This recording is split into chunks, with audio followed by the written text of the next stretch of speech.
හැම එල්ලා වැටීම රැලි වැටීම ඉක්මනට වයසට යන එක පවා පාලනය කරලා දැන් වයසට වඩා අඩු පෙනුමක් ලබා ගන්න පුළුවන් ආයුර්වේද ෆේස් පැක් එකක් හදාගන්න විදිහ තමයි අද වීඩියෝ එකකින් අරගෙන ආවේ. විටමින් C බහුලව තියෙන කොලාජින් හා ඉලාස්ටින් ප්‍රමාණය ඉතාමත් ඉක්මනට වර්ධනය කරන්න පුළුවන් නෙල්ලි කුඩු තමයි මම මුල්ම ද්‍රව්‍ය විදිහට මේකට පාවිච්චි කරන්නේ. ඉතින් නෙල්ලි කුඩු වලට සිංහල බෙහෙත් බඩු කඩ වලින් මිලදී ගන්න පුළුවන්. ඊළඟ ද්‍රව්‍ය විදිහට මම මෙතෙන්දි පාවිච්චි කරන්නේ නාමල් රේණු. ඉතින් නාමල් රේණුත් ඔයාලට සිංහල බෙහෙත් බඩු කඩ වලින් ඉතාමත් පහසුවෙන් මිලදී ගන්න පුළුවන්. ආයුර්වේදයට අනුව හැම පැහැපත් කරන්න ඉතාමත් බහුලව භාවිතා කරන දෙයක් තමයි මේ නාමල් රේණු කියලා කියන්නේ.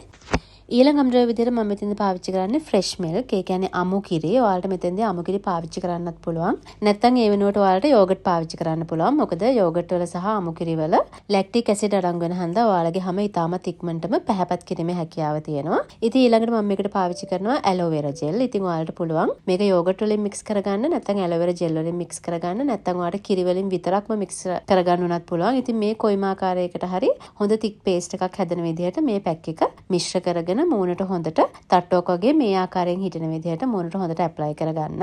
ඇප්ලයි කරලා විනාඩි 45ක් විතර වගේ මූණට හොඳට ටයිට් වෙලා හිටිනකන් වේලනකන් පෝෂණය උරා ගන්නකන් ඔයාලා ඉන්න ඕනේ. ඉඳලා ඔයාලා මේ පැක් එක සාමාන්‍ය වතුරෙන් හොදලා දාන්න. සතියකට 3 පාරක් වගේ ඔයාලට මේක කරන්නත් පුළුවන්. නැත්නම් ඔයාලට හැමදාම උනත් මේක පාවිච්චි කරන්න පුළුවන්. නමුත් ඔයාලා ස්ක්‍රබ් කරනකොට සතියට එක දවසක් විතර වගේ ස්ක්‍රබ් කරන්න.